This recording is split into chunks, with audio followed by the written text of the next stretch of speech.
Rain Kane, everybody. Hope this message finds everybody safe and healthy, and hope everybody is excited as I am and as anxious as the coaching staff is to get back with the kids on Monday, August the 10th, taking our 1-0 mentality and overcome this adversity that we've been facing with the COVID-19 pandemic. Remember, everybody does their job. We work on this thing together, and we attack it.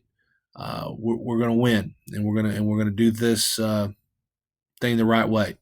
So this football presentation for SAC and SSI, for our players, version 2.0 for the fall 2020. So the coaching staff decided on three main points, what our emphasis and our focus is going to be, and that is to get in football shape, establish our fundamentals, and refresh our schemes as we prepare to conduct a quality 6A practice Labor Day, September the 7th. All right, so the SAC and SSI schedule starting August the 10th. Incoming ninth graders, you're going to go Monday through Friday from 3:30 to 5 o'clock. Your pre-screening will start at 3:15 p.m. Returning 10th through 12th graders, Monday through Friday, 5:30 to 8:30 p.m. Your pre-screening starts at 5:15 p.m. This schedule will continue until official practice starts on September the 7th, which is Labor Day, and that is when the official start of football practice for all levels is scheduled to begin. All right, so in order to participate, you must fill out this new waiver for SAC and SSI. All communication and updates will be via SportsU. The code displayed here is for the 2020 Hurricane football team. If you're an incoming freshman and you still only have an account with Future Hurricanes, you need to enter this code in so you can get all the up-to-date information. Once Labor Day comes around, we will remove all of the incoming ninth graders from Future Hurricanes, as that's going to be mainly for our intermediate students during the school year. So having an elite mindset, okay, attacking this unconventional situation, we're asking for the same three things that we asked for the first time that we started back up on June 8th. Punctuality, maturity, and patience, okay? In addressing punctuality, just don't be on time. 10 minutes early is 5 minutes late. In the maturity aspect, look at the big picture of what we're coming out of and where we need to be. We need to be ready to go to conduct a quality 6A football practice on September the 7th. And having patience. Embracing a different routine will take patience, and we're asking for everyone to trust the coaches and to trust the setup that we have, all the policies and guidelines, and all the countless hours that we have all spent trying to put these together. All right, our coaching staff will include the coaches wearing face coverings, working in our unit groups, and to those of you that are new, our unit groups are normally called a position group in other programs, but we focus on unit pride, and whatever unit group that your child's in, they have a unit leader that they'll report to every day. We're pre-screening all athletes with the COVID-19 pre-screening questions, taking temperatures, and we'll keep a record of those entries every day, and we will always communicate the distancing and the procedures and expectations to students, and then also parents and guardians. All right. Some daily needs for the players: to bring a personal water jug, a good-sized water jug that will have socially distant water refilling opportunities. We cannot share water, and so we'll have some ways the kids can refill their water bottles. If they want to bring their own hand sanitizer, that's fine. A personal towel, a pair of cleats and flats. We'll be doing different things, both on and off the grass. That might require a different type of shoe. So bringing both of those every day is an expectation. And then also their preference of a face covering.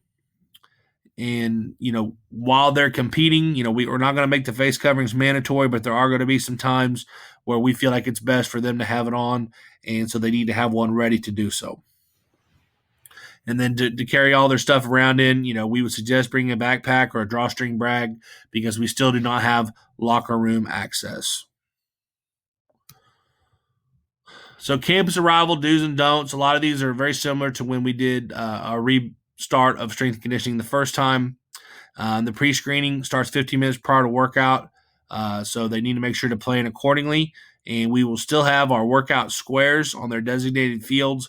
We found that this is the most efficient and logistically sound way for us to get the pre-screening conducted and have a roll check and dismissal set up.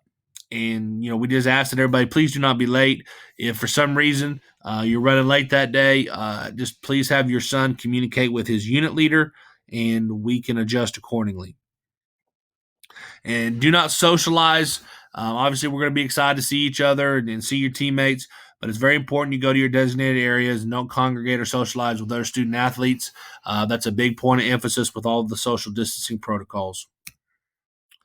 Okay, you'll see that the traffic flow is very similar from when we did it back on beginning of June. One change that you'll see is the no parking area here for either students or coaches. This is so that we can use that area to conduct lifts while we're not allowed in the weight room. Okay, so entering in off of Cutton Road and exiting off of Cossey Road will allow us to have an efficient traffic flow. If the players are driving themselves, then they'll park in this area here in the student lot. Okay, so in regards to football, the workout areas remain the same. Practice fields and the game field. The drop-off and pickup areas, as you can see here, remain the same from early in June.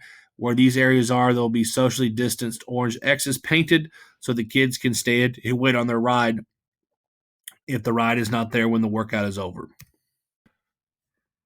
Okay, so as we look at the process of pre-screening, temperature checking, we will do that every day. We keep a record of the answers to those questions and the child's temperature.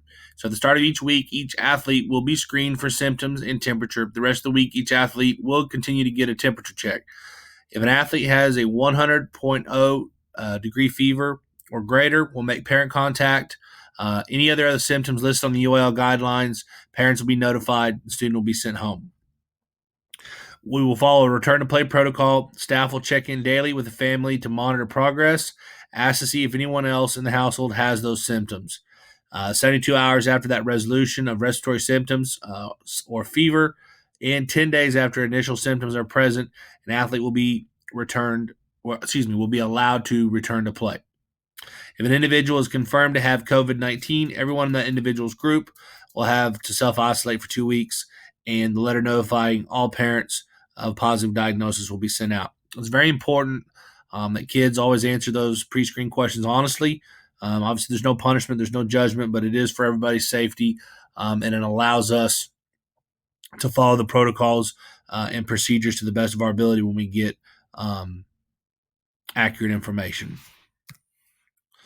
Okay, you see our entrance procedures for the game field are very similar to when we did SAC back in June, and the pre-screening by unit and then the exiting by unit will also allow us to do things efficiently.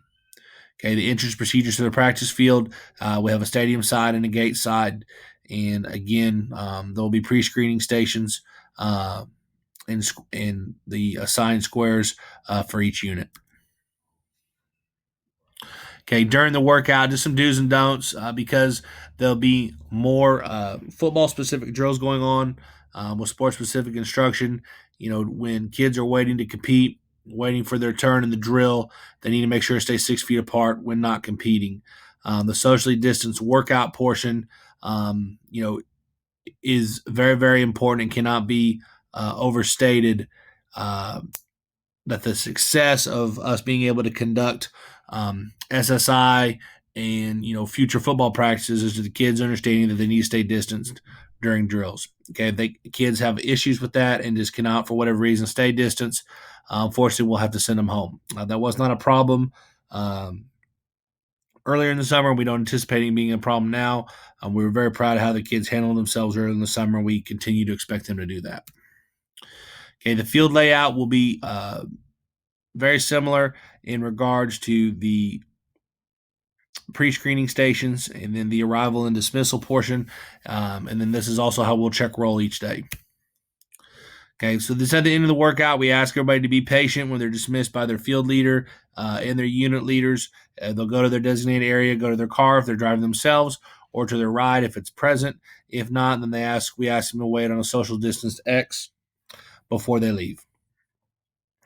And we just ask that people, don't be impatient, don't congregate or socialize, hang out after the workout is over.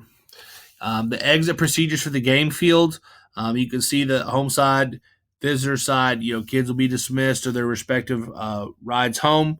And however they decide to, however they get home, whether they drive themselves, waiting for their parent or their ride to come and get them.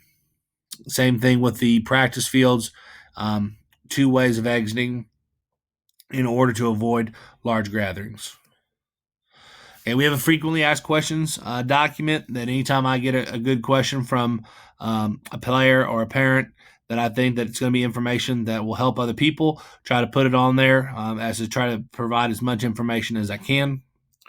This has been updated for this most recent return to workout. And just please mark your calendars for August 20th, 2020 at 6 p.m. We're going to provide a Zoom link for our virtual parent meeting.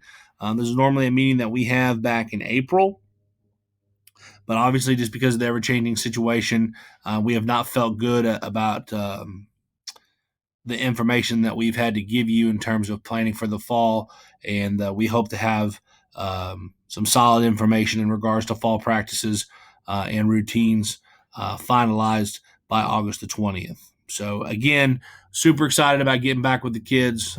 Very anxious to get back and get going, and the anticipation and excitement for Labor Day will continue to build. And again, we appreciate everybody's time and consideration and patience. And I'm always here if you guys have any questions or concerns. Rain Kane, we'll see everybody on Monday. Thank you.